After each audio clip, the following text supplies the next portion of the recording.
ꯑꯍꯥꯟꯕꯃꯛꯇꯗ ꯋꯥꯍꯣꯡ radio ꯇꯥꯕꯤꯔꯤꯕ diamond TV ꯃꯤꯠꯌꯦꯡ ꯇꯥꯕꯤꯔꯤꯕ ꯃꯌꯥꯝ ꯄꯨꯝꯅꯃꯛꯄꯨ ꯄꯨꯁꯄꯔꯥꯅꯤ ꯂꯥꯏꯁ꯭ꯔꯝꯅ ꯇꯔꯥꯝ ꯅꯧꯛꯆꯔꯤ ꯀꯣꯛꯂꯣꯟꯅ ꯈꯨꯔꯨꯝꯖꯔꯤ ꯅꯣꯡꯃꯥꯏꯖꯤꯡ ꯅꯨꯃꯤꯠ ꯑꯣꯏꯕꯅ ꯄꯨꯗꯨꯅ ꯂꯥꯛꯆꯔꯤ ꯑꯉꯥꯡꯒꯤ ꯊꯧꯔꯝ ꯑꯩꯈꯣꯏꯒꯤ ꯀꯣꯟꯇꯦꯛ ꯅꯝꯕꯔ 7005707808 ꯅꯝꯕꯔ ꯑꯁꯤ ꯑꯃꯨꯛꯇꯪ ꯒꯥꯟꯅ ꯅꯤꯡꯁꯤꯡꯖꯒꯦ 7005707808 ꯅꯝꯕꯔ ꯑꯁꯤꯗ ꯀꯣꯜ ꯇꯧꯕꯤꯗꯨꯅ ꯑꯉꯥꯡꯒꯤ ꯊꯧꯔꯝ ꯑꯁꯤꯗ ꯑꯗꯣꯝꯒꯤ ꯏꯆꯥ ꯏꯁꯨꯁꯤꯡ ꯁꯔꯨꯛ ꯌꯥꯍꯟꯕꯤꯌꯨ ꯑꯉꯥꯡꯁꯤꯡꯒꯤ ꯍꯩꯖꯕ ꯎꯠꯊꯣꯛꯍꯟꯕꯤꯌꯨ ꯇꯔꯥꯝꯅ ꯑꯣꯛꯆꯔꯤ ꯏꯆꯦ ꯑꯁꯥꯂꯇꯥ ꯁꯔꯨꯡꯕꯝ good afternoon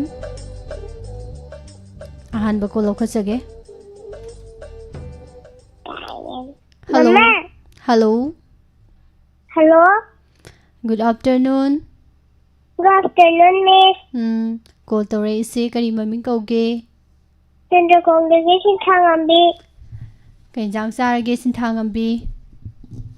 Nga thongba. Nga thongba sare. Very good. Ado sin Thangambi se kari no hojik mayam da tahanduise. Isai. Isai saktoiba ko. Hauro adudi. Oi dena chungeta kendiro. Laizarage pusi se nanaka. Kongatiro choire samlanse. Oi zarage thamoido. Aisagi. Noyame. Isai phajaba isai masaktore igo sin Thangambi se. Nga thongba jabairo. Ha. Nga thongba jabairaba. Isai phajaba masaktore ise. Isai phajabagi ko. Maram yam mo adudi mathangi collar da mu khulong jaba pirasi ko. Tabro. Oi. Bye bye. Bye bye.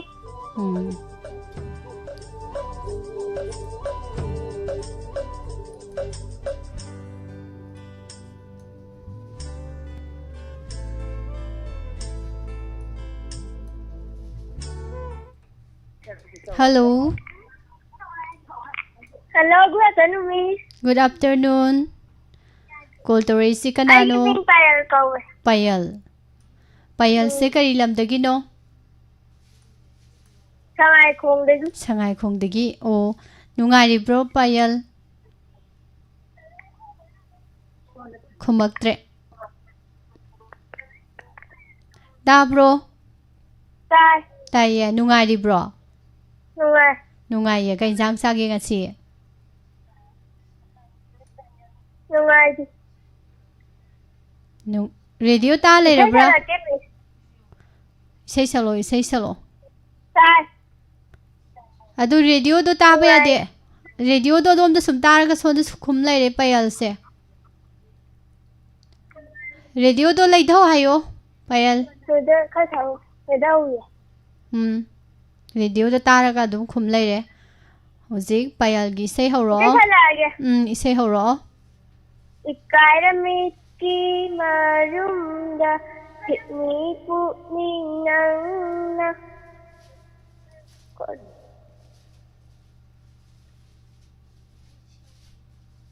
Kaidaurage?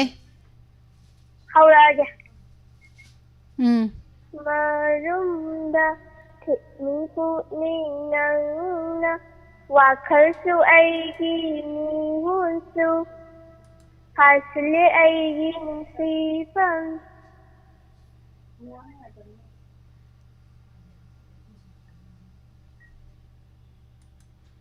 Isai sakpa horaga Payal sab lepi si kaigi no kaidaure? Wakhalgi mihunsu hasli aigi nsipan.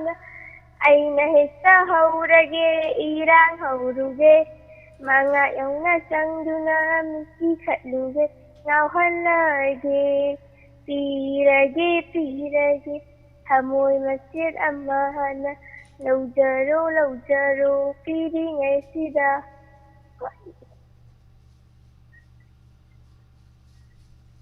Pirage. Hamoy masjid amahana. Laujaro. Piringay sida. Miss Laujaro. isay matek kaubra payal ina pin bahalake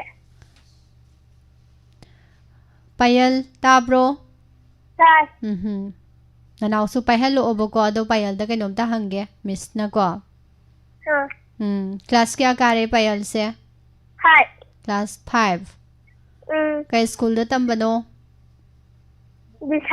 Bisalda adudi hoji Bisal gi function tawri do yawdrabo yawe kari isai sakpa da yawbra duga dance ne kari isai da dance tawri no remix ta ko yam phai ado hayawai jawro kai oi hayawai jawro kai oi duino engineer oi du ba ado yam kaugalli do kaugan bado hay engineer oi ba yaroi ko kaugalladi lai hairoi duini ko do kaugandana ba phajana orayu ko okay pahalo inaw bi pahalo mo good afternoon kari maming kauge ai min Priyanka kawe Priyanka nungai bro nungai ri ya ado isai saktoi ro Priyanka se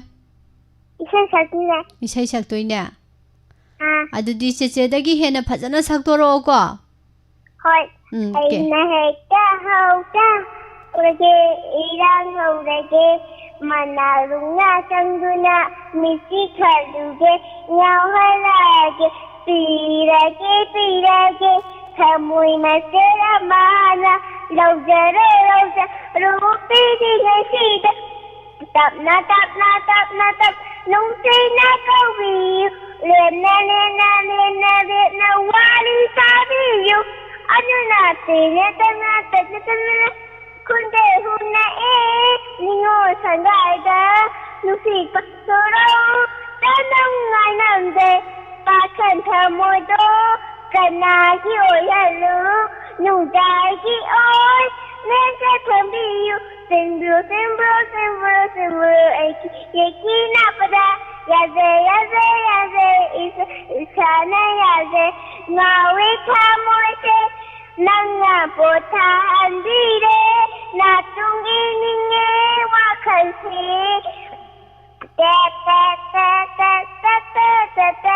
Nengare kana usinyubani aigi mission angurai toina wakalse na pinangamde sabata na nusire magi matause nagunda pitana kande pituno nusire magi matause nagunda pitana kande pitu min ojara yam phajai Priyanka gi che dagi Priyanka ne isai haibe am hele ado lari haibe de kana ne heli Priyanka che ga aina ado di che dagi loi hele ko maram mokpi tare ado hengwai jaw kai oi duino Priyanka se doctor oi dui ba wow lari haibe su che dagi hen ba masak phajaba su hen ba yam phare isai phajaba ma su saktore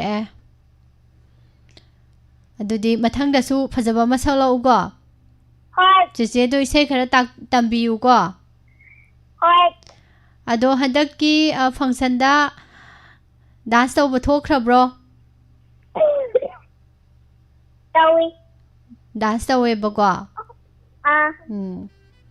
yaw do ni ko school gi function da su sai sakpa dance to ba sairing thi ba to ba yai ko adum to do ni ko maramok pi ang Dr. Priyanka oina ba maramok patare ado ngasigidi bye bye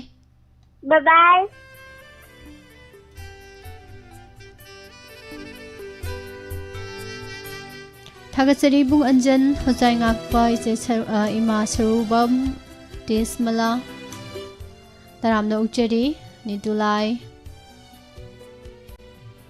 Sir Robindro Sir Laishram Indro Kumar Maite good afternoon Imanalini Puyam Thagasari Hello Miss.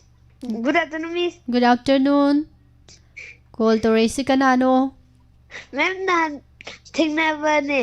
ngahan thengnabane Bis. karino theng Sareng mo sijage. Saireng ama thigebogo ngahan thengnabane haise kanaga thengnaino Nahan bishal da thingnaba do. Vishal da thengnaba Aw. Kari maming kauba Thothoi ba. Thoi ba Aw. Okay Ado wangjingdagi ko Aw. Okay Thoi ba kai jang sare Ngasi ro. Pan thong ba chare Aw. Hauji karino hauji thoi ba na mayam da tahan duise Ha. Thoi ba na hauji tau duise Isai sak tauribra natragana saireng thiduribro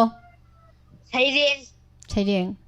Aw hauro adudi thoi ba Bajina di aingonda siroi singda satli hai siroi lili fajai hai atai mafam amada siroi lili haude hai siroi singda dattana aina hayeng chauraga imanaba kayaga siroi singdo kaduna lili yengba chatkani Thank you miss Siroi se kadai da laiba siroi lili se Ukhul da laiba ko Siroi sing da ko hayeng oi chawar chatuiro yai phaba Aw chatning braba Chatninge Chatkadawni ko yengadawbani Kwe do saireng yam phajaba ma thirakpa yam phajagre mathang dasu phajaba ma thirau ko adudi Hoi miss Bye bye Bye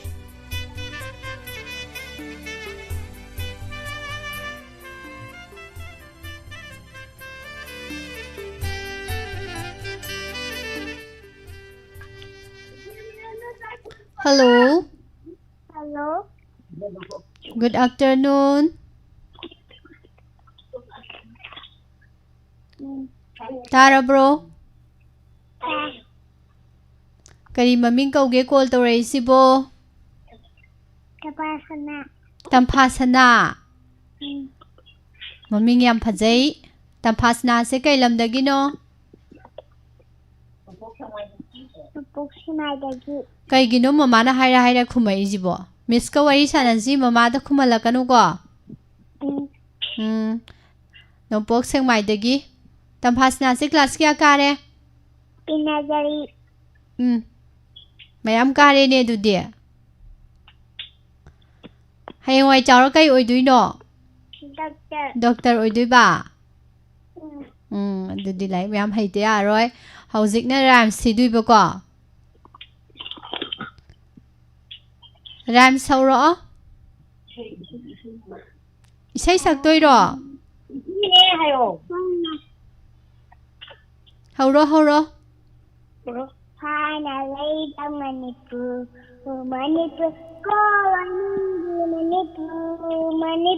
Lajungi Mani, Laraki Lan, Lajungi Mani, Laraki Lan, Nangaya Gomoni, supaya undi sakami, Nangaya Gomoni, supaya undi sakami, kalau dia hamba takut ngopi, kalau dia hamba takut beong, Nachana yang nakuwi, liang nakuwi kendi, Nachana yang nakuwi, liang nakuwi kendi.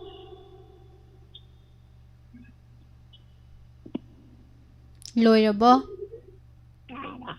Loira Ho tampasana tabro Khumdi Sana leipak se Sana leipak Manipur je masak phajai hairo Phajai ya Kai da lei khangbra Khangde kanna khumde phajana khumde da mista Maram yamokti da Ho tampasana tabro Kai jang sage Hawai thongba Mathang da dinga thongba chaw ko ꯅꯣꯡꯃꯥꯏꯖꯤꯡ ꯅꯨꯃꯤꯠ ꯍꯥꯏꯕꯁꯤ ꯀꯔꯤ ꯅꯨꯃꯤꯠꯅꯣ Sunday. ꯁꯟꯗꯦ ꯆꯨꯝꯃꯦ very good ꯑꯗꯨꯗꯤ ꯃꯊꯪꯒꯤ ꯁꯟꯗꯦꯗ ꯉꯥ ꯊꯣꯡꯕ ꯆꯥꯔꯒ ꯀꯣꯜ ꯇꯧꯔꯛꯑꯣꯀꯣ ꯑꯗꯨꯒ ꯏꯁꯩ ꯐꯖꯕ ꯑꯃꯃꯨꯛ ꯁꯛꯂꯛꯑꯣꯀꯣ ꯌꯥꯔꯦꯀꯣ bye bye Bye bye.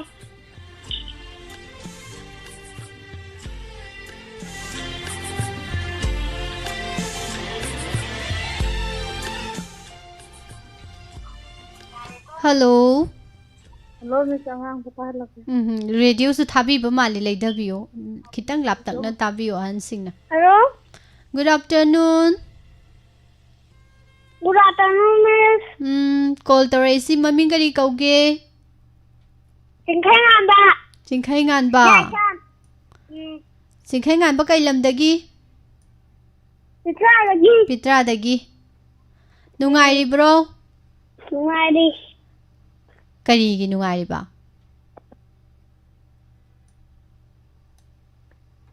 Kangde.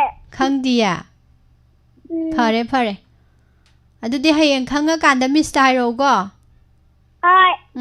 ꯍꯧꯖꯤꯛ ꯏꯁꯩ ꯁꯛꯇꯣꯏꯕ ꯆꯤꯡꯈꯩ ꯉꯥꯟꯕꯁꯦ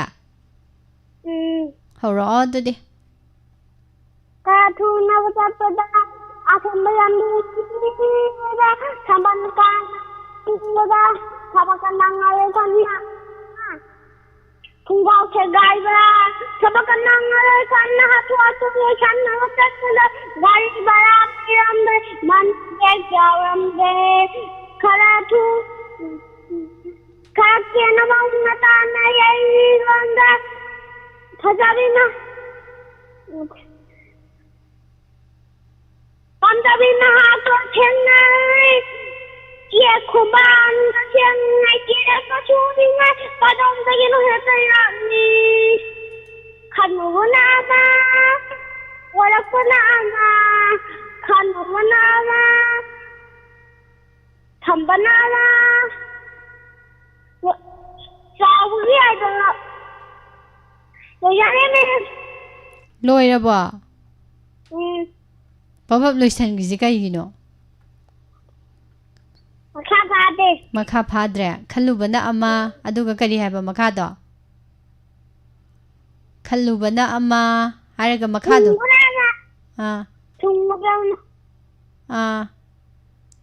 ꯆꯤꯡꯈꯩ ꯉꯥꯟꯕꯗꯣ ꯀ꯭ꯂꯥꯁ ꯀꯌꯥ ꯀꯥꯔꯦ ꯍꯥꯏꯕ KG1 ꯀꯥꯔꯦꯕ ꯍꯌꯦꯡꯋꯥꯏ ꯆꯥꯎꯔ ꯄꯨꯂꯤꯁ ꯑꯣꯏꯗꯣꯏꯕ Hoi. ꯆꯨꯝꯃꯕ꯭ꯔꯣ Hoi. ꯑꯁꯦꯡꯕꯩ ꯄꯨꯂꯤꯁ ꯑꯣꯏꯗꯣꯏꯔꯣ ꯑꯣꯀꯦ ꯂꯥꯏꯔꯤꯛ ꯃꯌꯥꯝ ꯄꯥꯊꯣꯛꯎꯀꯣ ꯑꯗꯨꯗꯤ Hoi. ꯑꯗꯨꯒ ꯃꯔꯝ ꯃꯣꯛꯀꯗꯕ ꯂꯝ ꯍꯦꯟꯕ ꯌꯥꯗꯕꯀꯣ Hoi. ꯍꯣꯏ ꯃꯤꯁ ꯍꯥꯏꯒꯗꯧꯅꯦ ꯍꯥꯏꯕꯗꯨꯗꯤ ꯀꯥꯎꯔꯦ ꯑꯗꯨꯝ okay bye bye Bye bye.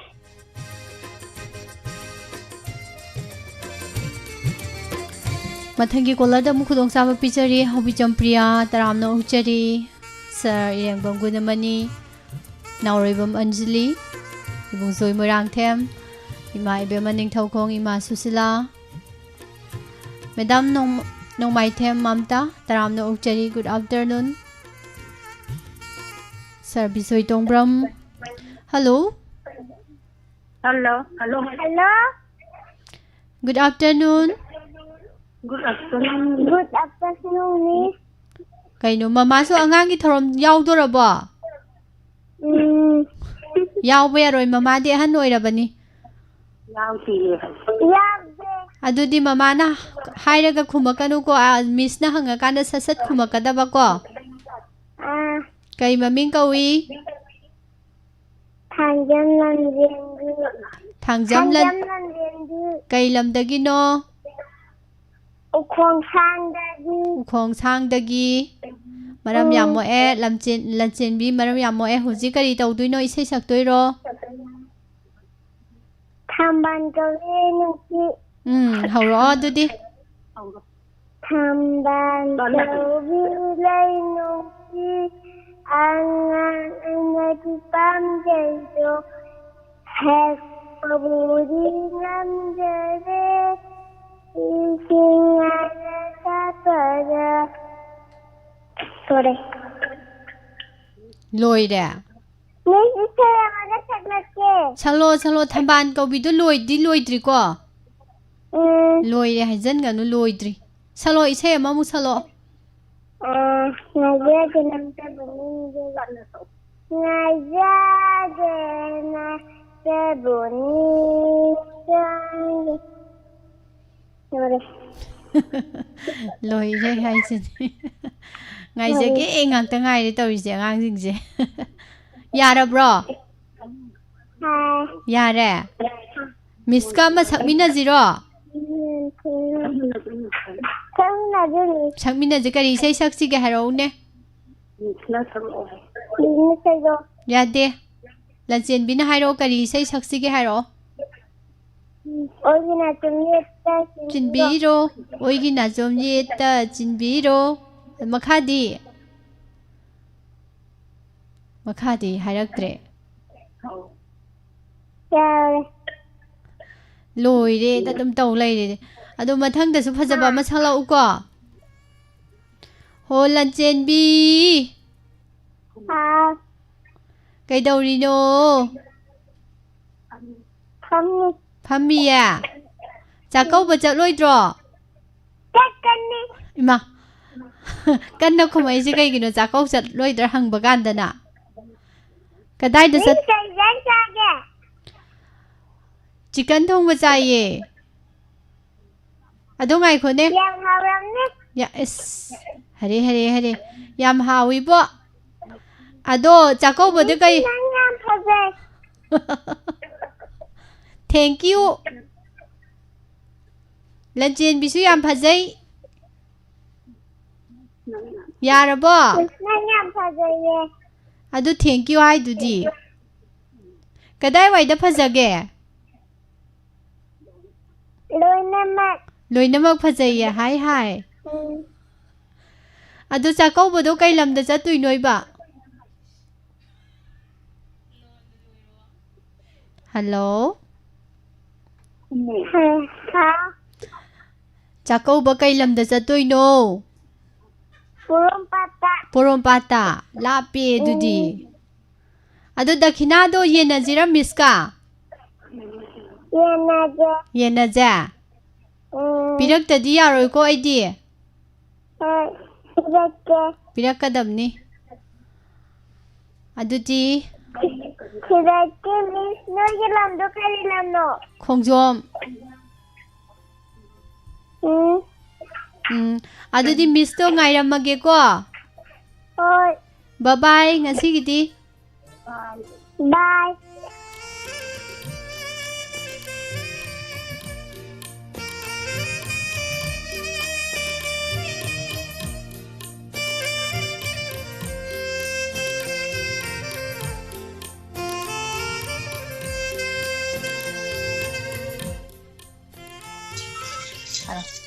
hello Hello. good afternoon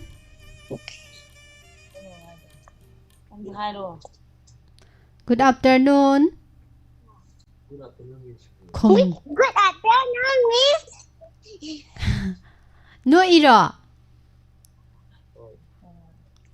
không để đã tần lì cái mà mình câu ý Yai Fabi.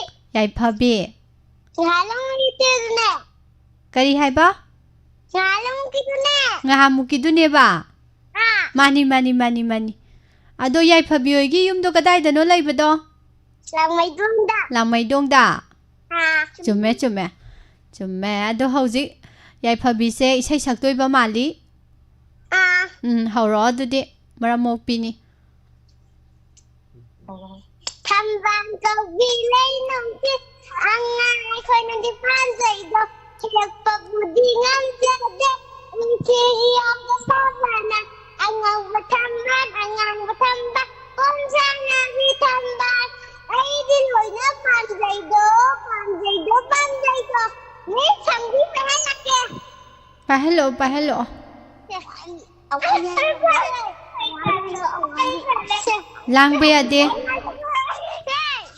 lang ba ya de ko lang ba ya de mina saurakani ta bro hello आप जिस व्यक्ति से बात कर रहे call से hold संजग्रे आंगांगै phone मुनाबदा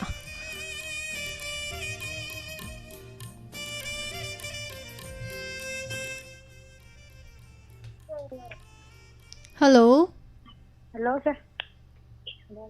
Hả? Cái này. Hello. Phone cái này sir.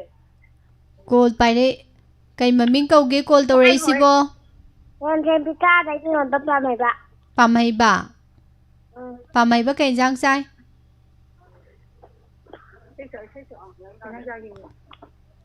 खुमदेमी Ngang tạ. nga khokta कईगिनो मी खुमद्रिदो पामैबा तल्ली हे मिस का वारी सानाजी करी इसै सक्तोइनो Con sẽ gai. हौरो अदुदि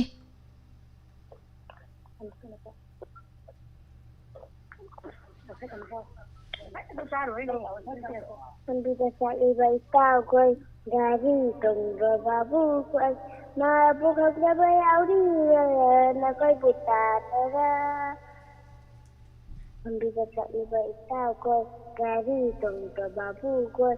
Mà bu không ra bay áo đi. Nó coi bụt tà ra. Chắc là bà nó hai tụi. Để ra nói cho con vấn đề.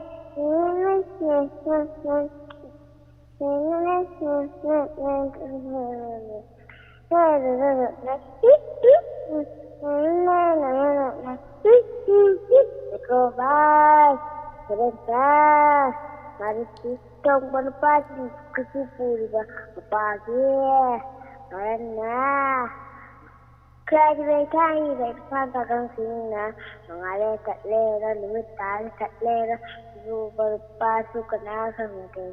Waktu ni perang lagi, manipulasi lagi, perang lagi, manipulasi lagi, perang lagi, manipulasi lagi.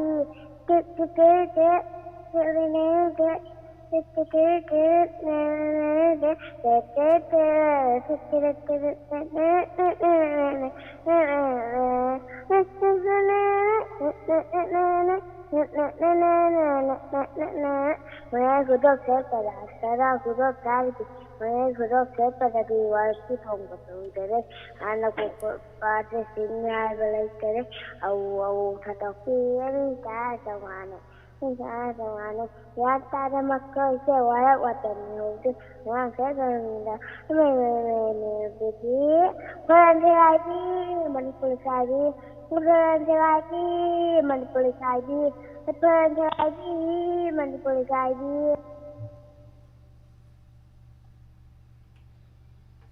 sei phajana saamaga pamhaibagi call si tatkhre wari saba phangau pamhaiba se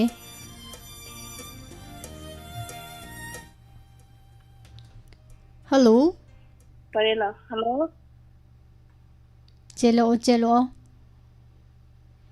hello Hello. Tôi thấy là ồ. Miss Parela. lao Miss cô. hello Miss hay rồi, câu rồi. Câu rồi. ta bro isa thoi je ta bro Miss hay rồi. khum how good afternoon Good afternoon nghe. good after nun kari maming kauge cha thoi jibo Thật sự lên gì? isa thoi bi oirami ni sidi Hay rồi. kai lamdagino mamana sum khum leire mamana khum da bida khumo maram mok pani tara bro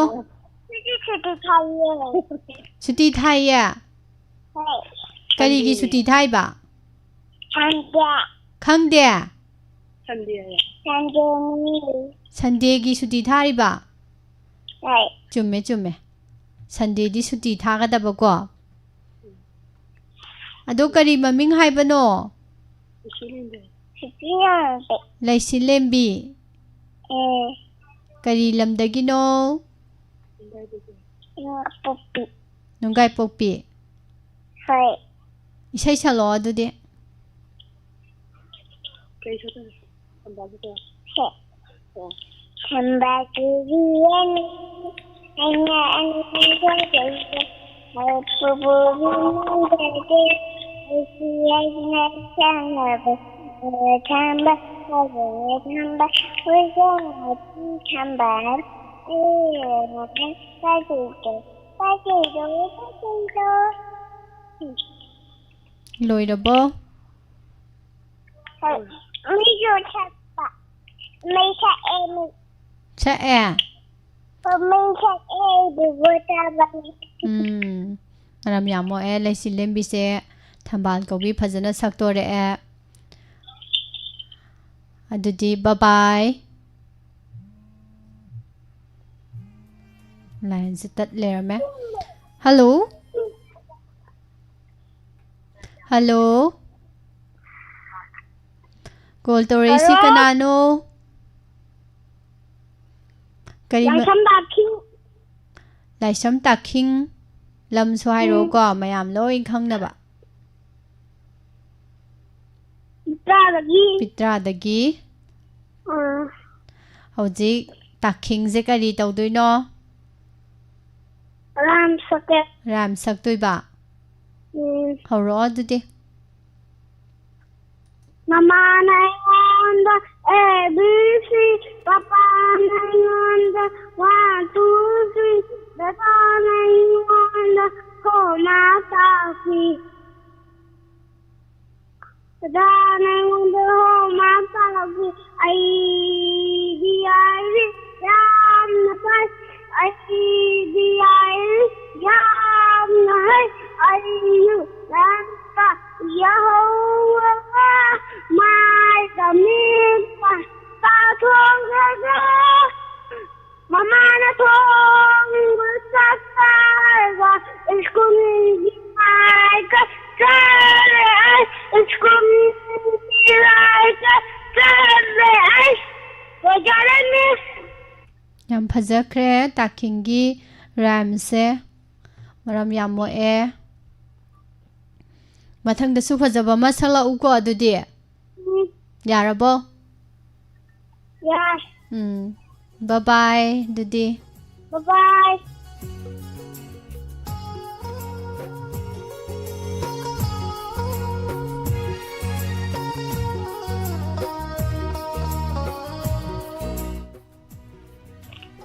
hello radio later si ko manakta lebiba halsingna radio hello yam khasana bayade call tora aga maram mok taba singi ko hello langdana legre ngangi hongna bi anga khatana te ahan sumai mi khara dum lang adi ko ani ahum le di dum langi ko hello Hello. good afternoon Good afternoon. call to resi kanano Tom Tin. tom thin nungai ri bro nungai ri ya kai jang sai iromba as nungai ba yog de da du di tom thin nungai ba du di ko nga thong ba chara kanda nungai ga du ba iromba cha morok sadro sadiya adudi very good tare ko morok yam chaba phatte ko morok sana chaba phatte ko do misna haijin bani nga thongba chara ge hekta nungai ga daba natte ko misna haijin bani adu oidaba wani thajaba yadaba gyan tarabra Tara. tom thin gi lam do kari haiba Lam. kai lam dagi no Top. top yai pok top dagi ko adudi hojik mayam da tom thin ta han dui se horo kari ta han dui no Saireng horo adudi Sa ho thon nagno. Urulay la sado. Urulay inkonda. Ting bolang phau bani. Ui ni na sokani. Wala ha ting ting. ꯐꯖꯔꯦ ꯃꯤꯁ ꯌꯥꯝ ꯐꯖꯕ ꯁꯩꯔꯦꯡꯅꯤꯀꯣ class ꯀꯌꯥꯗ ꯌꯥꯎꯕꯅꯣ ꯁꯩꯔꯦꯡꯁꯦ 1 class 1ꯗ ꯌꯥꯎꯕ ꯎꯝ ꯑꯗꯨꯗꯤ class 1 ꯀꯥꯔꯦ ꯇꯣꯝꯊꯤꯟꯁꯦ ꯎꯝ ꯆꯤꯆꯦ ꯑꯃꯨꯛ ꯄꯥꯏꯍꯜꯂꯛꯀꯦ ꯆꯤꯆꯦ ꯄꯥꯏꯍꯜꯂꯛꯇꯣꯏꯕ ꯎꯝ ꯑꯗꯣ ꯉꯁꯥꯏꯒꯤ ꯅꯨꯡꯉꯥꯏꯔꯤꯕ꯭ꯔꯥ ꯍꯪꯉꯗꯤ ꯅꯨꯡꯉꯥꯏ ꯍꯥꯏꯁꯦ ꯎꯝ ꯅꯥꯗ꯭ꯔꯕ ꯑꯗꯨꯒ ꯅꯨꯡꯉꯥꯏꯅ ꯂꯩꯔꯕꯀꯣ ꯎꯝ ꯁ꯭ꯀꯨꯜ ꯆꯠꯇꯅ ꯂꯥꯏꯔꯤꯛ ꯇꯝꯗꯅ ꯐꯖꯅ ꯂꯩꯔꯕ ꯑꯥ ꯑꯗꯨ ꯑꯣꯏꯔꯗꯤ ꯅꯨꯡꯉꯥꯏꯕꯗꯣ ꯆꯤꯡꯗꯣꯏꯅꯤꯀோ ꯎꯝ ꯄꯥꯏꯍꯜꯂꯛꯑꯣ ꯆꯤꯆꯦ ꯑꯃꯨꯛ ꯄꯥꯏꯍꯜꯂꯛꯑꯣ ꯄꯥꯏꯈ꯭ꯔꯃꯦ ꯆꯤꯆꯦꯒꯤ Good ꯃꯃꯤꯡꯗꯤ ꯀꯩ afternoon. ꯀꯧꯒꯦ Anju kawin Miss. Good afternoon Anju Good afternoon Miss. ꯆꯤꯆꯦꯗꯤ ꯀꯔꯤ ꯇꯧꯗꯣꯏꯕ ꯍꯧꯖꯤꯛ Isay ang sakit Miss. ꯏꯁꯩ ꯁꯛꯇꯣꯏꯕ ꯍꯧꯔꯛꯑꯣ ꯑꯗꯨꯗꯤ Panthau nangbu nungsiba Panthau nang sawang krabadi Nacha aidi kanaga logi Ahing tangau theng laga Kanana saktigani nausum ise Kanana saktigani nausum ise Atiyada thogiba Khom kitare to Nakhoi marata yaugara Aibu poki palendo Mathung mapok layramladi Sana jage ko palemgi tampakta Sana jage ko palemgi tampakta Panthau nangbu nungsiba Panthau nang sawang krabadi Nachaidi kanagal hogi Ahing sangyotin laga Kana sakpigani nausumise Kanana sakpigani nausumise Lore Miss. ꯌꯥꯝ ꯐꯖꯈ꯭ꯔꯦ ꯑꯟꯖꯨꯒꯤ ꯏꯁꯩꯁꯦ ꯌꯥꯝ ꯅꯨꯡꯁꯤꯕ ꯏꯁꯩꯅꯤ ꯑꯟꯖꯨꯁꯦ class ꯀꯌꯥ ꯀꯥꯔꯦ Class 6 kari Miss. Class 6 ꯀꯥꯔꯕ ꯑꯗꯣ ꯍꯌꯦꯡꯋꯥꯏ ꯆꯥꯎꯔ ꯀꯩ ꯑꯣꯏꯗꯣꯏꯅꯣ Doctor Udini Miss. ꯗꯣꯛꯇꯔ ꯑꯣꯏꯗꯣꯏꯕ ꯏꯁꯩ ꯁꯛꯄꯤꯗꯤ ꯑꯣꯏꯅꯤꯡꯗ꯭ꯔꯣ ꯍꯥꯏꯁꯦ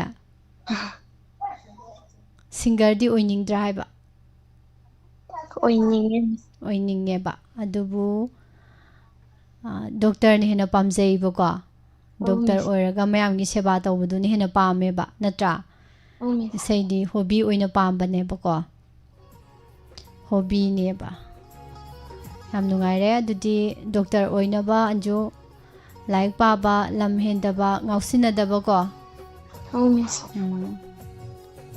ꯌꯥꯝ ꯅꯨꯡꯉꯥꯏꯔꯦ ꯕꯕꯥꯏ ꯑꯗꯨꯗꯤ Bye Miss.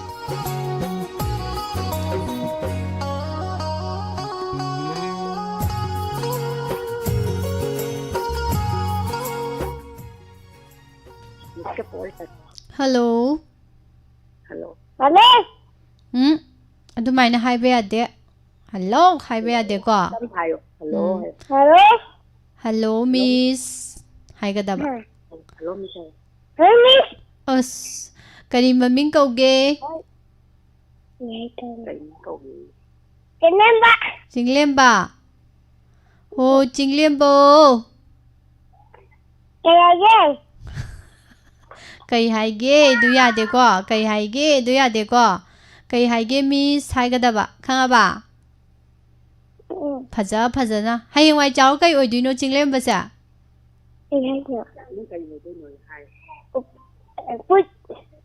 ꯀꯩ 어디ꯕ ꯑꯔꯥꯝꯕꯥꯏ 어디ꯕ ꯑꯔꯥꯝꯕꯥꯏ 어디가 ꯀꯩꯗꯧꯗꯣꯏꯕ ꯅꯣꯡꯃꯩ ꯀꯥꯞꯅꯗꯣꯏꯕ ꯍꯔꯦ ꯑꯔꯥꯝꯕꯥꯏꯗꯤ ꯅꯣꯡꯃꯩ ꯄꯥꯏꯕ ꯌꯥꯗꯦꯀꯣ ꯄꯥꯏꯕ ꯌꯥꯗꯦ ꯐꯠꯇꯦꯕꯀꯣ ꯑꯗꯨꯗꯤꯅꯦ ꯃꯤꯅ ꯄꯥꯏꯔꯔꯣꯏꯌꯦ ꯑꯗꯨꯅꯤ ꯒꯨꯗ ꯃꯔꯝ ꯃꯣꯛꯀꯗꯕꯅꯤ ꯑꯔꯥꯝꯕꯥꯏ ꯑꯣꯏꯔꯒ ꯅꯣꯡꯃꯩ ꯄꯥꯏꯒꯗꯕ ꯅꯠꯇꯦꯀꯣ ꯑꯗꯣꯅ ꯃꯔꯝ ꯃꯣꯛꯑꯒ ꯐꯖꯅ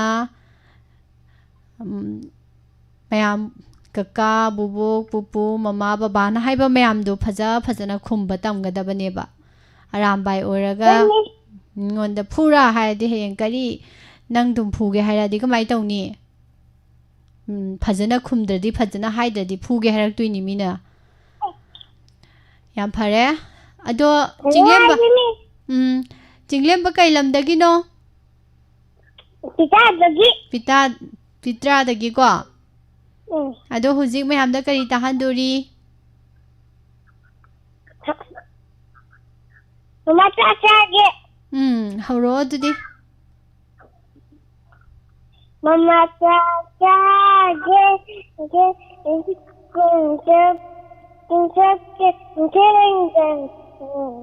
Papa Kaka Benarani, it can be the know the dish na Pajarani, me Chilapurani, China Purani. Lore Miss. Loire. Ado Chinglemba hujik Miss na haibado loina khange ko. Kai haino hangiji kaino mamada hangiji kaino. Miss na haidai chi ta tabra ba. Talli da Chinglemba masak phajabra. Oh Chinglembo. Ha? Masak phajabro Chinglemba sa. Phajai kana mange kaiku man bro gokun man bro. Chiron tore. Cheating tore ko. Chiron tore. Note tore. Kaikunzu mandra bro gokunzu mandra bro. Gokun male. Oh. Adudi hayeng wai charagane arambai oiro nu film oina kumogo film gi hero oina kumogo. Yara bro. Yani ya. Okay, adudi bye bye. Bye.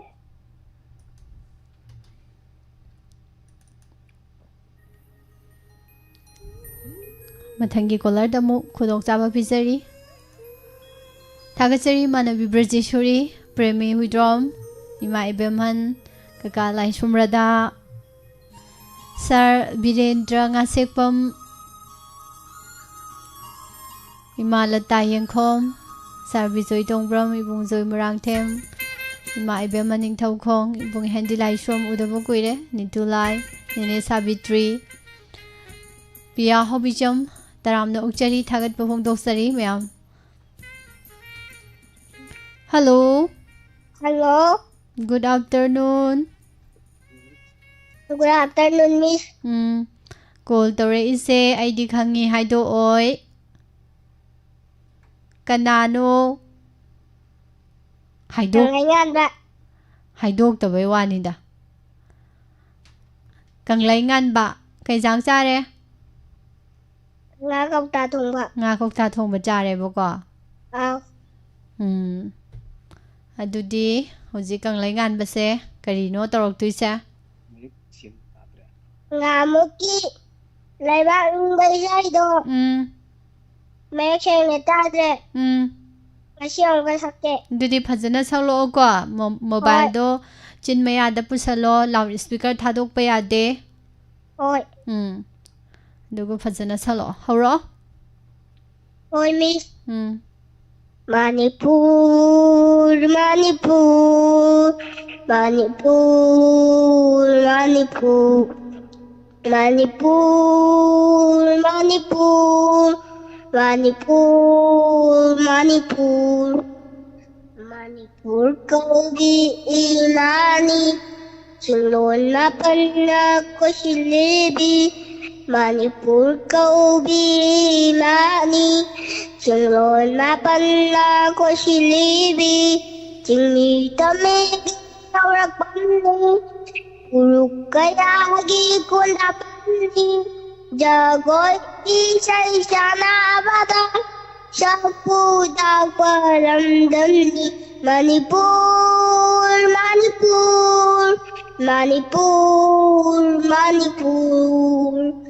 Loktak laming sang ôi pha lầm. Sa rong sa ngai ghi sa na pan. Sa gôi càng dây ghi ông rơ con nhì. Xin em chỉ rồi ghi lại sát tâm nhì. Nồi chiếc lan là ya ta dơ bờ. Càng là cha ghi làm đâm nhì.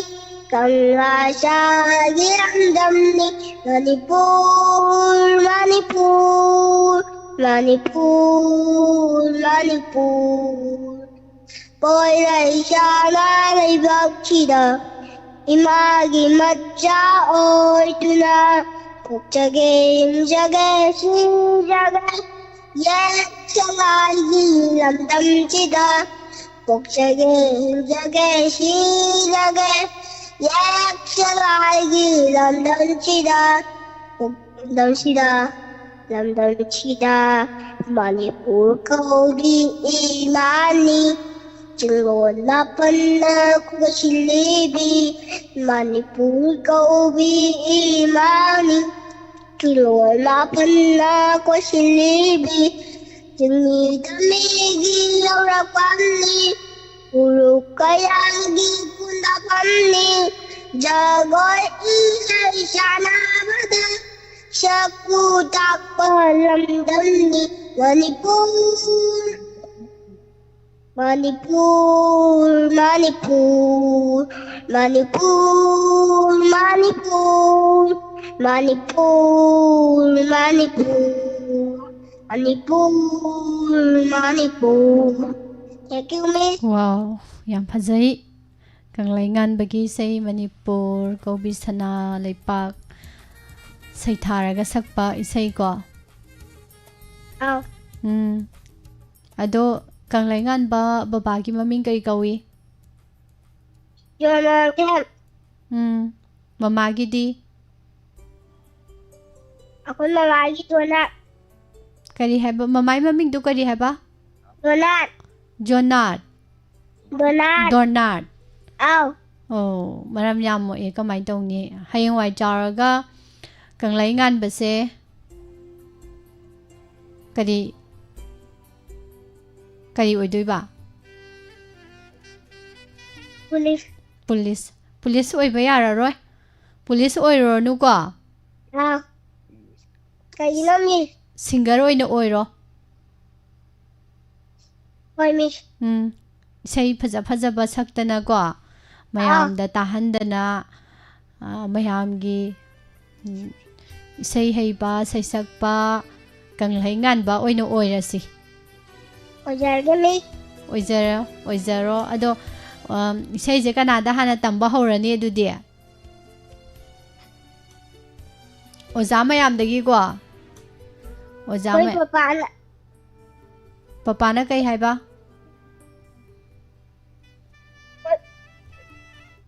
Hoy, papala. Isa'y tami ba? Babana isay tami ba? Oh, Mathangda mu oza mayam dagi muk tamo ko aduga say sakpo ino oithosi ko. hoy. Yare ko. Hoy. Bye bye. Thank you, Miss. Bye-bye.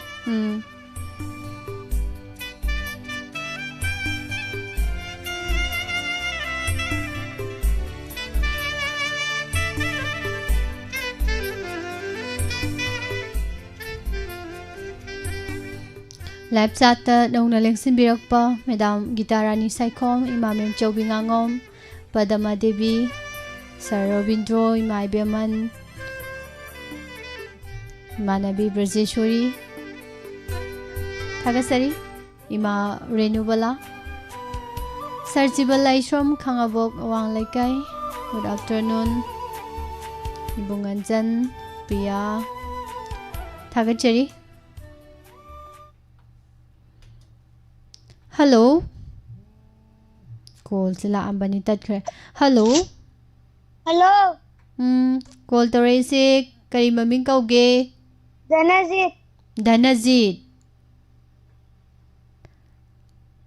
Kay lamdagi no Danazit se? Thawaldagi. Thawaldagi. Ado hauze kari tawdoi no isay saktoy ro saireng thi doi ro. Isa'y sakto ba? Isay saktoy ba?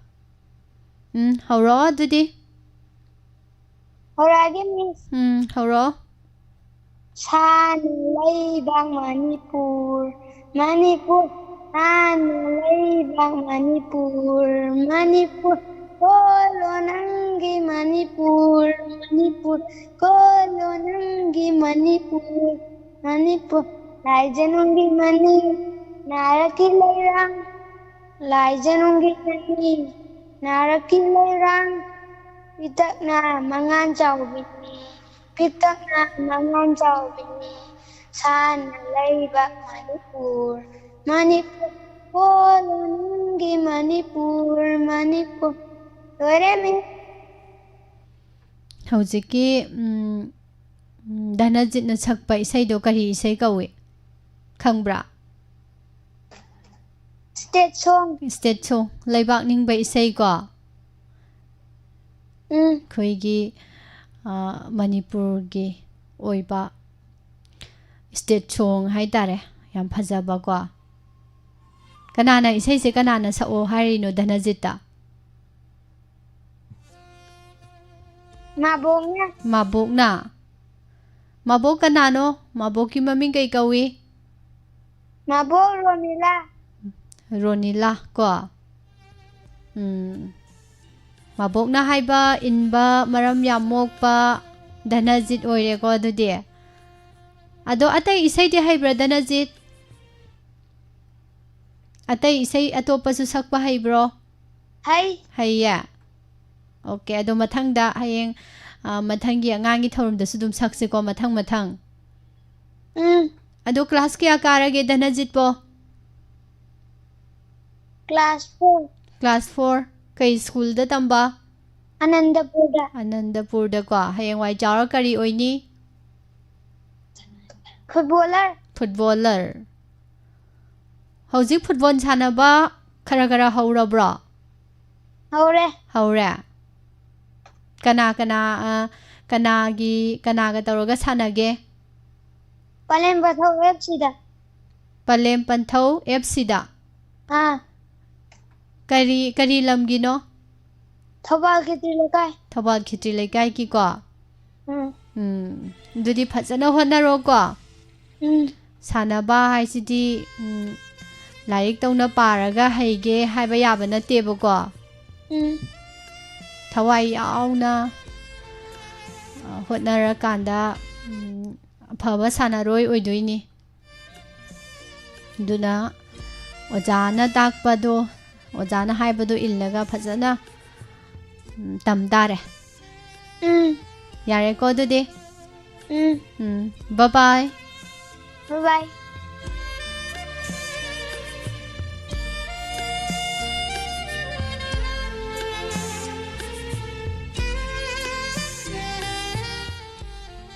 Hello, Miss. Hello. Hello, Miss. Angang ham tôi say. Sao nó sắc kare? Sao ko? Nang speak ke ay ka suga ta min na roi na sao na sắc kare ko. Miss ta lai birang ti yang jera ke ge. Miss na kawi. Ya ma. Sao mo ka le ge?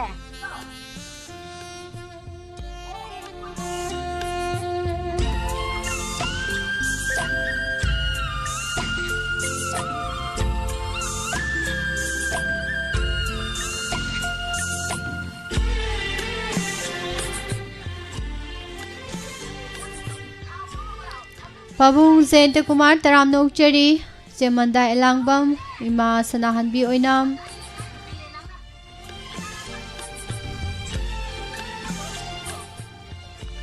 Taram Noksari Ibung Laisrum Taking Ibung Laisrum Taking Ze Angang Isa Gumba Laisrum Taking Kaubaga Mingsu Jumnang Susap Eng Manadana Aje Ikoi de Laisrum Taking Ekol Toropaga Taking Kaudoise Kawa make the Kandraba Tawise Kayada Tina Mana Gravnova and the Tomba Chaubi the manner of President Manabani the Nakumar Numar the Taking Haibagaming Sidi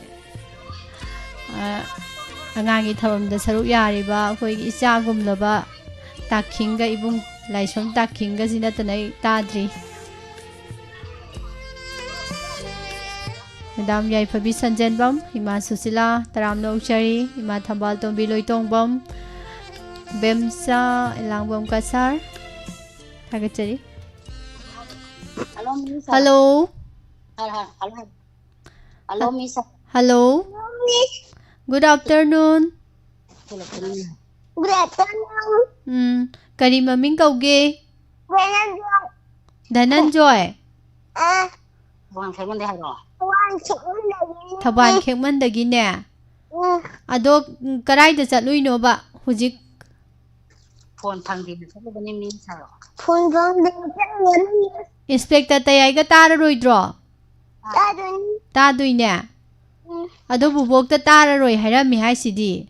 Ma tau bi. Ai bubong na ko mama tau bi ne. Mama chaubi. Ado inspector tayai tau ko. Hauji isai salo ama. Isai ma salo. Ko ina son sa mana adun ta dai yin Miss sa. Ai di ne inspector tayai da haidok tuini ko mara mok tardi. Ai diamond ka sa ko dui ni na mu fu ta pa do. Amana ta pa sa. Salo mama chaubi na haibe illo mara mo. Har. Isai horo.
Thank you, Miss.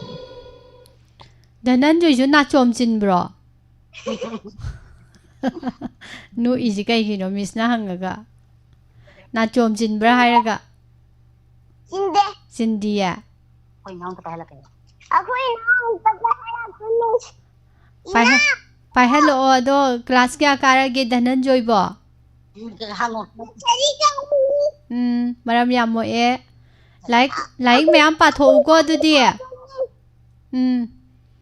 Koi ni tin. Kari police hoy dui ba. Oh, Phaibuk ne. Oh, nanau pai ro nanau gi maming na kai kauge. Dhanaras. Tarabo. Ado dadadi sei phajaba ma saktokhre. Dhanaras ti kai sakturi no. Thana laiba. Phajaba isei hauro adudi Dhanarasu isei dadaga phajana sakpa du maina salo ko.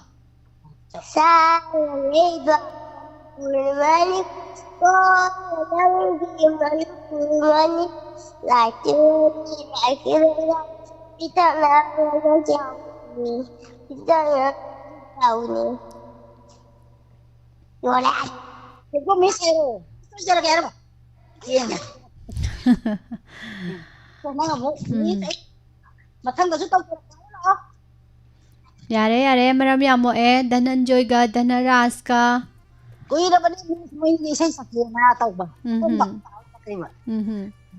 Yam nungaizare. Pare min.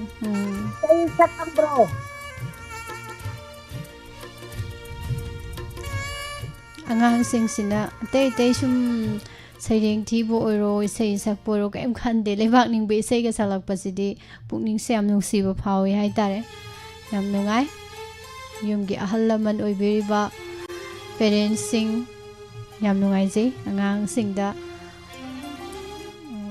ꯍꯥꯏꯗꯤ ꯊꯧꯔꯝꯁꯤꯗ ꯑꯉꯥꯡꯁꯤꯡꯅ ꯁꯔꯨꯛ ꯌꯥꯕꯁꯦ ꯃꯃꯥ ꯃꯄꯥ ꯑꯣꯏꯕꯁꯤꯡꯒꯤ ꯊꯧꯗꯥꯡ ꯌꯥꯝ ꯆꯥꯎꯋꯤ ꯍꯥꯏꯇꯥꯔꯦꯀꯣ ꯑꯗꯨꯅ ꯊꯥꯒꯠꯄ ꯐꯣꯡꯗꯣꯛꯆꯔꯤ ꯄꯨꯝꯅꯃꯛꯄꯨꯁꯨ ꯀꯣꯜꯁꯦ ꯑꯣꯛꯆꯔꯒ ꯑꯗꯨꯝ ꯇꯠꯂꯦ ꯑꯔꯣꯏꯕ ꯀꯣꯜ ꯑꯣꯏꯖꯒꯦ ꯑꯉꯥꯡꯒꯤ ꯊꯧꯔꯝꯒꯤ ꯃꯌꯥꯝ ꯂꯧꯈꯠꯆꯒꯗꯧꯔꯤꯕ ꯀꯣꯜꯁꯤꯅ ꯑꯔꯣꯏꯕ ꯑꯣꯏꯖꯔꯅꯤ ꯑꯔꯣꯏꯕ ꯍꯥꯏꯔꯛꯄꯁꯤꯗ ꯉꯁꯥꯏꯗꯩ ꯀꯣꯜ ꯑꯣꯠꯂꯤꯕ ꯃꯌꯥꯝꯗꯤ ꯃꯣꯕꯥꯏꯜꯗꯣ ꯂꯪꯉꯝꯕ꯭ꯔꯥ ꯈꯪꯄꯣꯟꯇꯦ ꯀꯣꯜ ꯐꯪꯍꯧꯗꯕꯁꯤꯡ ꯑꯗꯨꯕꯨ ꯃꯇꯝꯒꯤ ꯈꯣꯡꯆꯠꯅ ꯂꯦꯞꯄ ꯂꯩꯇꯅ ꯆꯠꯈꯤꯕꯅ ꯑꯍꯧꯕ ꯂꯩꯔꯝꯕꯅ ꯑꯔꯣꯏꯕꯁꯨ ꯂꯩꯔꯝꯕꯅ ꯂꯣꯏꯁꯤꯟꯗꯕ ꯌꯥꯗꯕꯅꯅꯤ ꯃꯌꯥꯝꯅ ꯋꯥꯔꯧꯕꯤꯔꯣꯏ hello Hello. Good afternoon. Good afternoon. Call tawrayse kari maming kauge? Kinglemba. Chinglemba. Kinglemba. Kinglemba. Kinglemba kay lamdagi no? Pitradagi. Pitradagi. Isay saktoyro? Rams. Rams. Howro dudi? Mayan tukangba. Mayan tukangba. Pangsetaba pukawa. Ipu mayan tukangba. Ipu mayan tukangba. Kelo tindu yawira. Tundu nabu sabari. Imitabu kanaigo. Kanaigo. Yam phajagre Kinglemba say Mairen ji mabuk yam kangi go kari jabai oirjano Mairen do mabuk kangi do kari jabai oirjano hairaga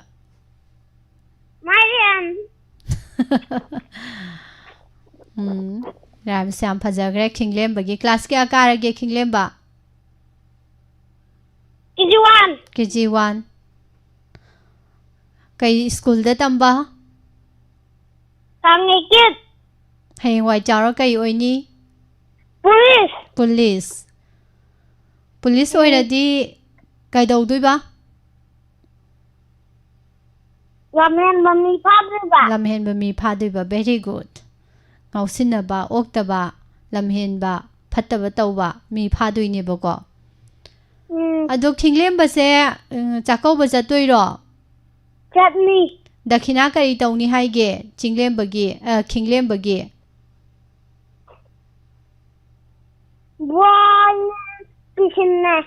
Boy ne pencil ne As adudi Mr. Piru ona Miss ka dakhina ye Hoi Pironga Miss na dakhina ye na je haige tawbane adudi yararoi ko Adudi Kinglemba gi dum oiro chakauba phajana chatho ko Maram yamo Police oina ba kaidawni Hairamo adum tanga Like mayam pa ba lamhen da ba ko school sang nai na ka ba Yare ko Bye bye Bye bye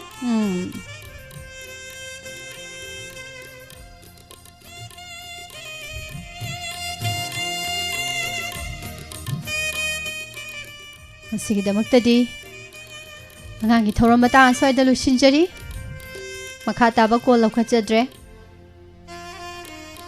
Thagajari Priya Hobicham Ima Susla Ukram Ima Mem Choking Hangom Ima Thambal Tombi Loitongbam Nitulai Padama Thagat Pofong Doksari Ima Ibe Maning Thokong Kaka Laisum Radai Bung Laisum Taking Angang Sinsi Talent Yam Lay Ko Pikling Dagi Lebak Ningbi Wakal Chen Mase Tungi Yumbirel Uibada Matik Saba Yai Nagire Sarkorom Robindro ꯊꯥꯒꯠꯆꯔꯤ ꯁꯔꯕꯤꯁꯣꯏ ꯇꯣꯡꯕ꯭ꯔꯝ ꯃꯃꯥ ꯃꯄꯥꯁꯤꯡꯅ ꯑꯉꯥꯡꯁꯤꯡꯕꯨ ꯑꯐꯕ ꯂꯝꯕꯤꯁꯤꯗ ꯊꯥꯕꯤꯔꯁꯦ ꯁꯔꯨꯛ ꯌꯥꯍꯟꯕꯤꯔꯛꯎꯅ ꯍꯥꯏꯕꯤꯔꯛꯏ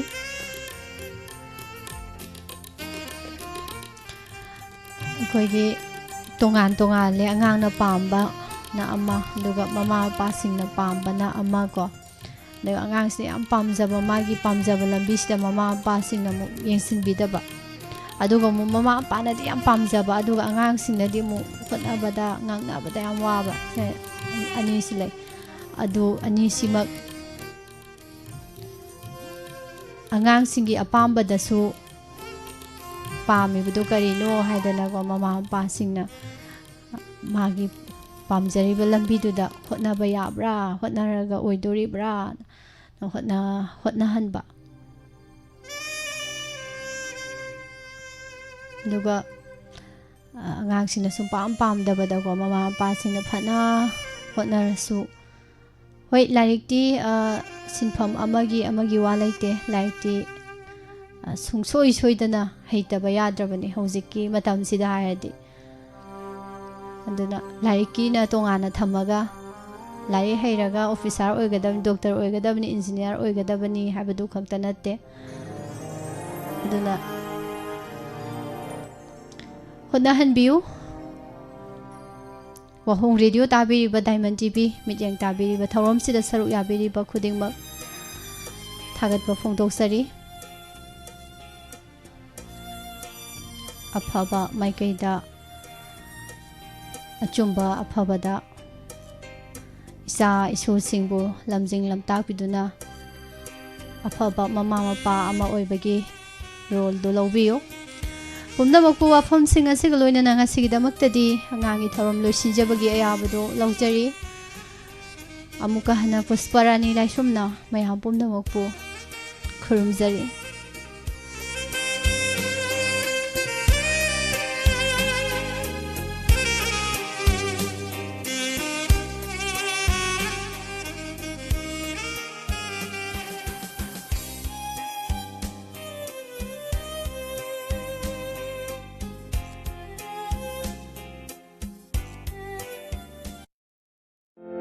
Lengsinbiro Operation Makan Amata Yaudana Makan Kudumaki Anaba Singh Layengjari JK Naturopathy Healthcare Kaisampat Junction near Traffic Point Imphal West Manipur JK Naturopathy Healthcare Sida Surgery ki Treatment Amata Yaudana Layengjari Tonga Tongan Balena Singh Adudi Kidney Failure Liver Failure Heart Failure Diabetes Gallbladder Amadi Kidney Stone Dengue Sinusitis Thyroid BP Stroke Makal Kudumaki Tumor Piles Skin Disease Paralysis Epilepsy Parkinson Asthma Arthritis Osteoarthritis Spondylitis Involuntary Urination and Bedwetting Asinaching Ayuki Pungipan Digina Nungtilgi Pung Tarani Toy Pava Lunena Pung Amadagina Numida Waram Pung Manga Pavada Mafamasida Laying Magi Kudong Saba Singh Bijari Masida Natana Tonga Tongan Malena Singidama Surgery Amata Yaudana Mafamasida Laying Magi Kudong Sabadu Bijari Akupa Marulidama Phone to View 9436 18619 Amukana 94364 18619 Lengsinbiro JK Naturopathy Healthcare Kaisampat Junction near Traffic Point Imphal West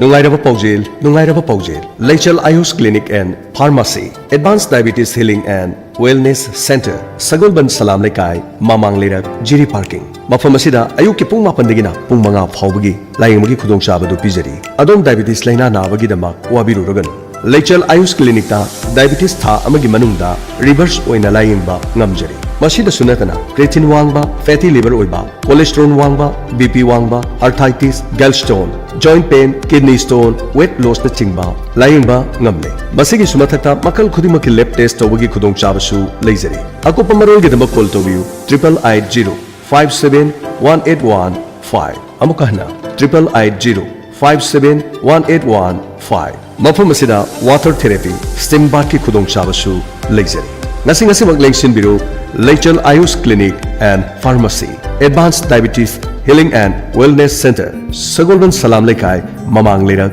Jiri Parking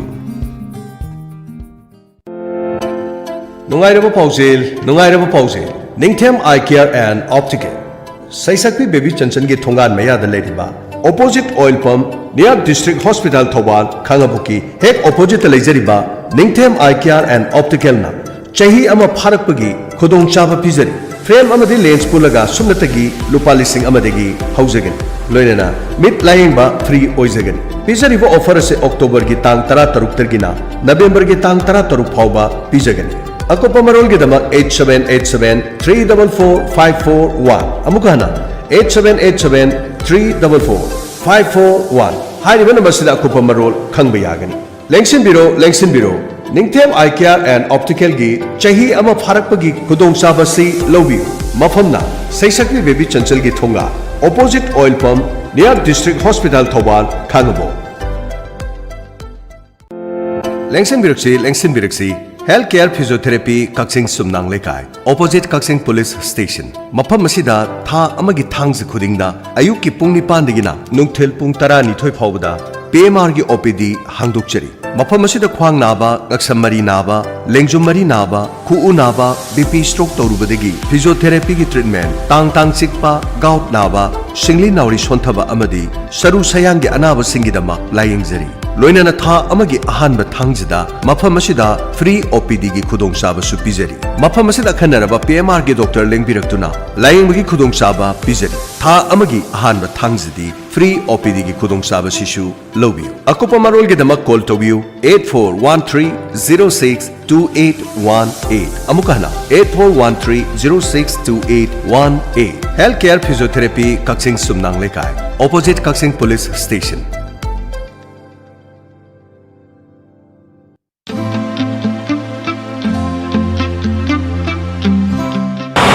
अखोइना हुजिक लेजरिबसी थौबाल अथोफमगी veterinary office की हेक ममांग द नौना हांगतोक्सरिबा दुगा AS डेंटल क्लिनिक हारिबा AS डेंटल क्लिनिक असि थौबाल अथोफम बाजार मक्तदा हांगमनी अदखोइ मुख होंगतोक्सरगा आइबा तारे अखोइगी अथोफम गर्ल हाई स्कूल की हेक नाकल अदुगा इम्फाल लोम साइड तगी लाखपदना थौबाल डिस्ट्रिक्ट तगी खतंग सथरागा राइट साइड त लेरे मफम मसिदा AS डेंटल क्लिनिक त करी करी फैसिलिटी फंगबगा दो मयाम पुन नौतंग यमिनस AS डेंटल केयर अमदी aesthetic centre Durga Puja festival का लोइना ऑफर 20% पिजरी डेंटल की सरुक्ता रूट कैनल ट्रीटमेंट हाइबदी या तिन चाबा सेंबा अमदी या मेनबा क्राउन एंड ब्रिज या हापा स्कैनिंग हाइबदी या संगतोपा टिट वाइटनिंग हाइबदी या ngokthonba ब्रेसेस फाबा या सोबा फजदबा सेबीबा कॉस्मेटिक की ओइना आईलिड सर्जरी मिथुब हापा फिलर इंजेक्शन हाइबदी नातोन सिंबन खदांग सेंबा माई खुइबा पिसुम थाबा होल बॉडी वाइटनिंग हाइबसिंग असि AS डेंटल केयर अमदी एस्थेटिक